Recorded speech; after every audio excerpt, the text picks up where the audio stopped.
Hello, welcome students. Today I am going to discuss some numerical problems of electrochemistry chapter. Let's start with question first.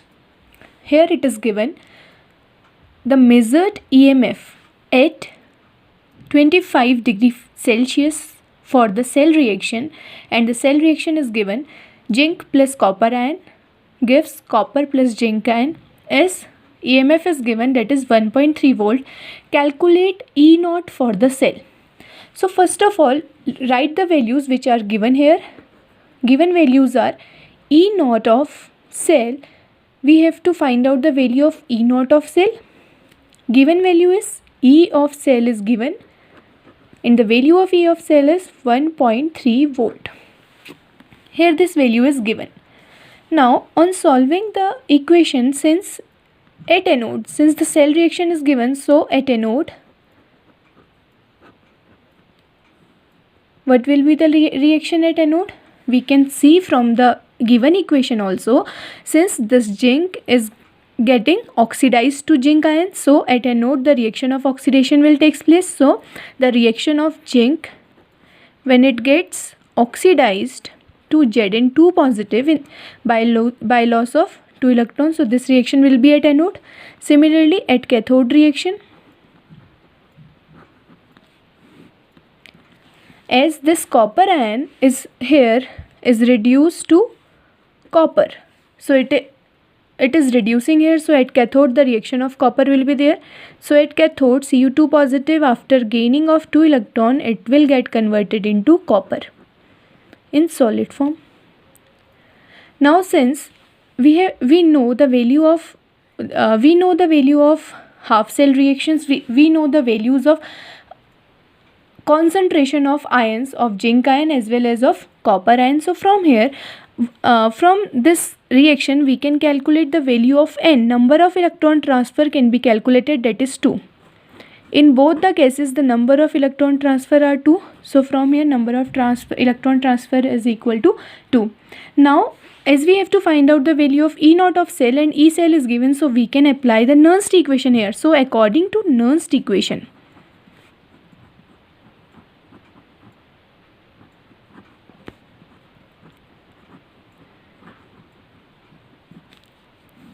on applying Nernst equation, since we know that Nernst equation is E of cell is equal to E naught of cell minus 0.059 by N into log concentration of anode ions divided by concentration of cathode ion. So on applying this equation we can easily find out the value of E naught of cell from here. Now from here on putting the values, since E of cell is given, that is 1.3 volt, E of cell we have to find out minus 0.059 divided by N. Number of electron transfer are 2 into log of concentration of zinc is given, that is 0.1 molar. Concentration of zinc ion is given, that is 0.1 molar, and concentration of copper ion is given, that is 1 molar concentration. Now 1.3 equal E naught of cell minus, on dividing this we will get 0.0295 from here. And since we know the property of log is equal, log A by B is equal log A minus log B, and log 1, this will be equal to log A minus log B, log 1, and value of log 1 is 0. We know that value of log 1 is 0. So from here 1.3 will be equal to E naught of cell minus 0.0295 in multiplied by log, this 0.1 can be written as 1 into 10 to the power minus 1, and value of log 1 is 0. We know that value of log 1 is equal to 0. Now on solving the equation, since again using the property of log A into log B is log A plus log B This will be the property of log. Now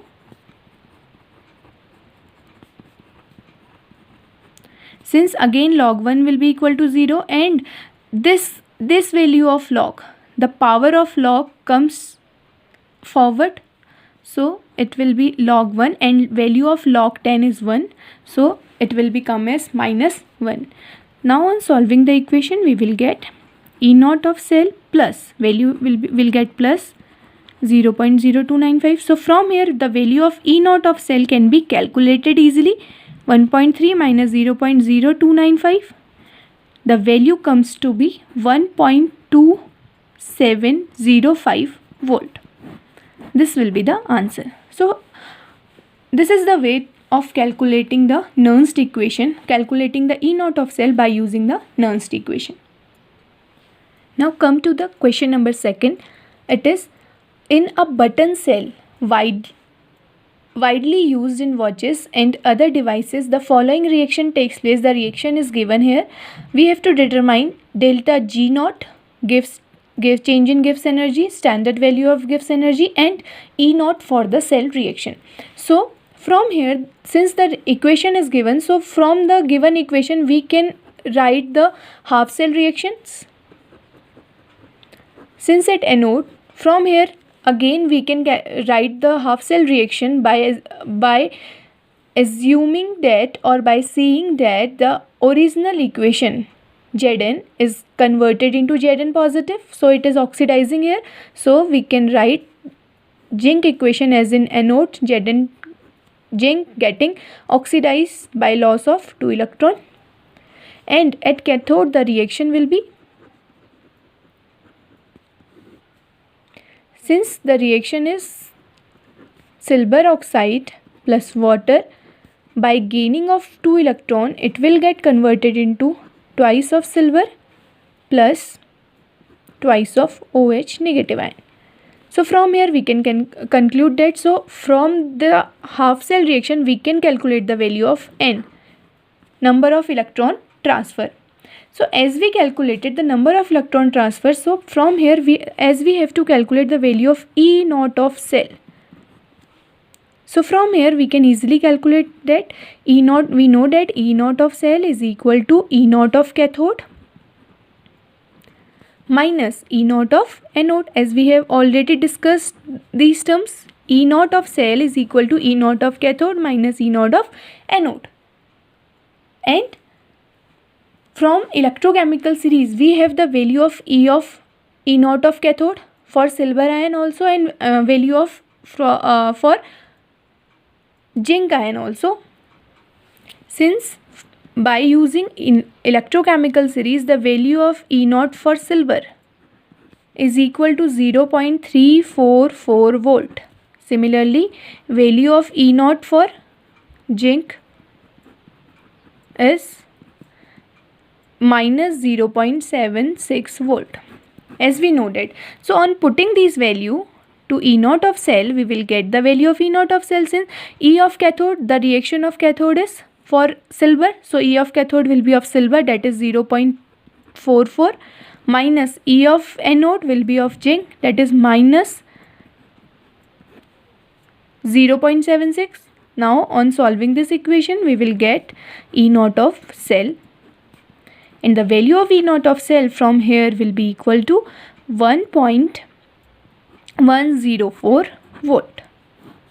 As we have calculated the value of E naught of cell 1.104 volt, now we can easily calculate the value of delta G naught standard. As we know that delta G naught standard is equal to NF minus of NF E naught of cell.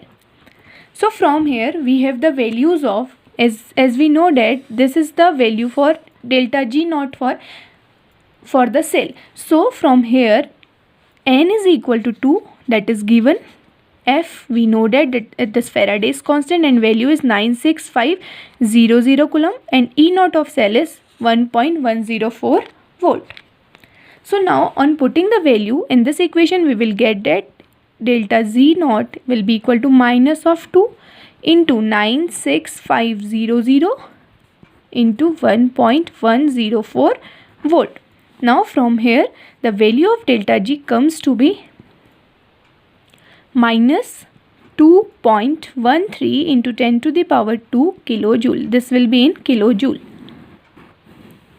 As the value of delta G is minus, so the reaction is spontaneous in nature. Now come to question number 3. The conductivity of 0.20 molar solution of KCl at 298 Kelvin is 0.0248 Siemens centimeter inverse. Calculate its molar conductivity. So in this question given terms are conductivity, since conductivity is given and the unit of conductivity here is Siemens centimeter inverse. So we can write the given is kappa, K is equal to 0.0248 Siemens centimeter inverse. This is given. And the value of conductivity is given here. Value of conductivity is given. So and the value of concentration, that is 0.2 molar solution. This is concentration is given, and we have to calculate the value of molar conductivity del M. Since we know that according to the formula of molar conductivity, when the unit of conductivity is in Siemens centimeter inverse and the unit of concentration is in molar, or this can be written as mole per liter, when is mole per liter, then the value of conductivity is, then we write conductivity as value of molar conductivity as conductivity into 1000 divided by concentration. So this will be the formula when the units are in Siemens centimeter inverse. Now on putting the values to this formula, we will get the molar conductivity for KCl as conductivity is 0.248 into 1000 divided by concentration 0.20 molar. On solving this, we will get the value of conductivity, and the value of conductivity comes to be 124.0 and unit is Siemens centimeter square mole inverse. This is the unit of molar conductivity. Now come to question number 4. Conductivity of 0.00241 molar acetic acid is 7.896 into 10 to the power minus 5 Siemens centimeter inverse. Calculate its molar conductivity if molar conductivity at infinite dilution for acetic acid is 390.5 Siemens centimeter square mole inverse. What is its dissociation constant? Here in this question, given terms are, given values are value of conductivity kappa, that is 7.896 into 10 to the power minus 5 Siemens centimeter inverse, and concentration is given, that is 0.00241 molar concentration term is given, and one more term is given, that is molar conductivity at infinite dilution for acetic acid is equal to 390.5 Siemens centimeter square mole inverse. And we have to calculate the value of dissociation constant K and molar conductivity at any dilution. Since molar conductivity at infinite dilution is given, so here we have to calculate this molar conductivity should be at any dilution, any concentration. Now as we know the formula of molar conductivity, since molar conductivity is equal kappa conductivity into 1000 when the units are in Siemens centimeter inverse for kappa and concentration is in mole per liter, then the unit of conductivity, molar conductivity is kappa into 1000 upon concentrations. Now on putting the value, kappa is 7.896 into 10 to the power minus 5 Siemens per centimeter into 1000 divided by its concentration 0.0024 molar. On solving the value, we will get the value of molar conductivity, and the value of molar conductivity comes to be 32.76 Siemens centimeter square mole inverse. This will be the value of molar conductivity. So as we have get the value of molar conductivity, now we have to calculate the dissociation constant, value of dissociation constant. As we know that the value of dissociation constant K is equal to C alpha square upon 1 minus alpha. We have solved this in our previous videos, already solved. So for calculating the value of dissociation constant, we have to know the value of degree of dissociation alpha, and we know that degree of dissociation alpha equal molar conductivity at any concentration divided by molar conductivity at infinite dilution.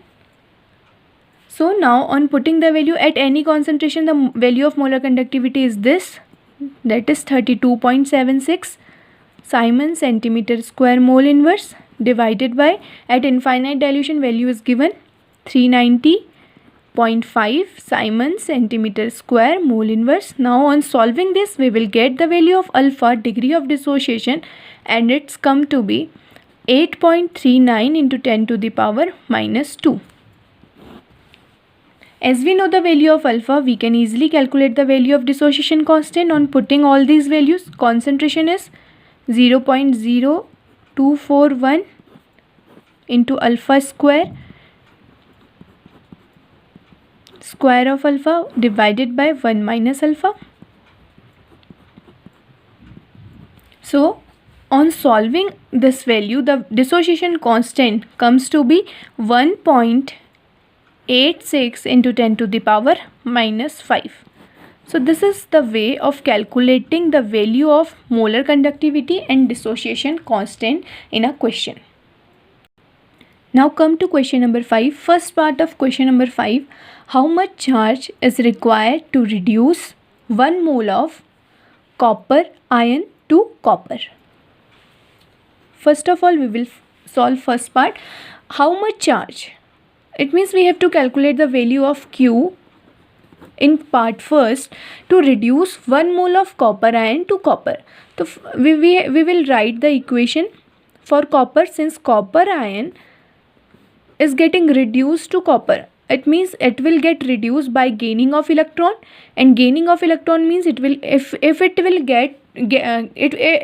gain 2 electron, then it can easily get reduced to Cu form. Now since we know that reducing of, from here we are getting that reducing of 1 mole of Cu2 positive, here it is Cu2 positive, 1 mole of Cu2 positive requires 2 electron. Since reducing of 1 mole of copper ion requires 2 electron, it means that reducing of 1 mole of Cu2 positive it will require 2 F of charge, 2 Faraday of charge, as we know that for 1 mole of electron any of the substance require 1 Faraday charge. So similarly for 2 mole of for 2 mole of electron, 1 mole of copper ion will require 2 Faraday of charge. Now from here it is easy to calculate, since value of Faraday constant is 96500.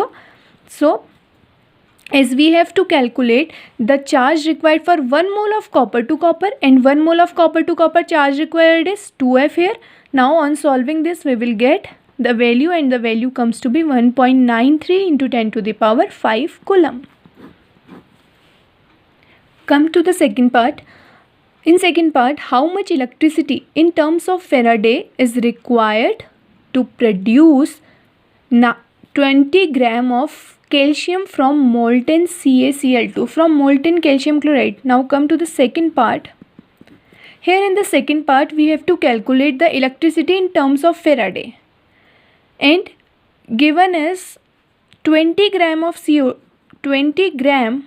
of calcium from calcium chloride. We have to calculate the charge when 20 gram of calcium get produced from CaCl2. Since we know that CaCl2 means Ca2 positive, it is producing calcium. When it will get reduced by gaining 2 electron, then it can be produced calcium.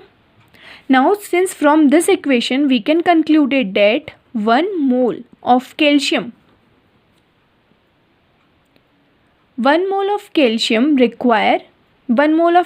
means 1 1 mole of calcium means 40 gram of calcium. 1 mole of calcium contains 40 gram of calcium. Require electrons, number of electron is equal to 2. Or how much charge then it will be? It will be of 2F. And since 1 mole is for 40 gram, now we have to calculate for 20 gram of calcium. So for 20 gram of calcium, required charge will be equal to 2 into 20 divided by 40 of Faraday, and the value comes to be 1 Faraday. On solving the equation, the value comes to be 1 Faraday. So for 40 gram of calcium, the charge required is 2F. Since 2 electrons are used to reduce Ca2 positive to calcium, so the charge required is 2F. So for 40 gram of calcium, the charge comes to be 1 Faraday. Now come to question number 6. How much R does it require to reduce 3 mole of Fe3 positive to Fe2 positive by passing 2 ampere of current? Since we have to calculate the time, here we have to calculate time, and it is given that Fe3 positive to Fe2 positive, it is converting to Fe2 positive after gaining of electron. Again, as it get 1 electron, Fe3 positive will get reduced to Fe2 positive. Now from here the given terms are I is given, current is given, that is 2.0 ampere current is given, and we have to calculate the time to reduce 3 mole of Fe3 positive to Fe2 positive. Since as 1 mole of Fe3, according to the reaction, 1 mole of Fe3 positive will require charge. 1 mole of Fe3 positive will require charge is equal to 1 Faraday. Since only 1 electron is used to reduce Fe3 positive to Fe2 positive, so the charge will be required as 1 Faraday. So for 3 mole of Fe3 positive, which we have to calculate, for 3 mole of Fe3 positive, the charge will be required. That will be equal to 1 Faraday into 3, that is 3 Faraday charge will be required. Now since we know that this is charge is required 1 Faraday, since we know that the formula of charge Q is equal to I into T, charge is equal to current into time, and from here the value of time can be calculated. Time will be equal to charge upon current, and since charge is 3 Faraday, 3 into 96500 divided by current passing through the solution, that divided by 2. The value is given, so the time from here comes to be 144,750 in seconds. But in the question the time should be calculated in hour. Now since we know that 3600 second means that will be equal to 1 hour. So 144,750 seconds will be equal to 144,750 divided by 3600. As we divided by 3600, then we will get the value in hour. Time will be in hour and the value will be calculated as 40.21 hour. So in 40.21 hour, 3 mole of Fe3 positive will get converted into Fe2 positive. So this will be the answer. Thank you. That's all for today.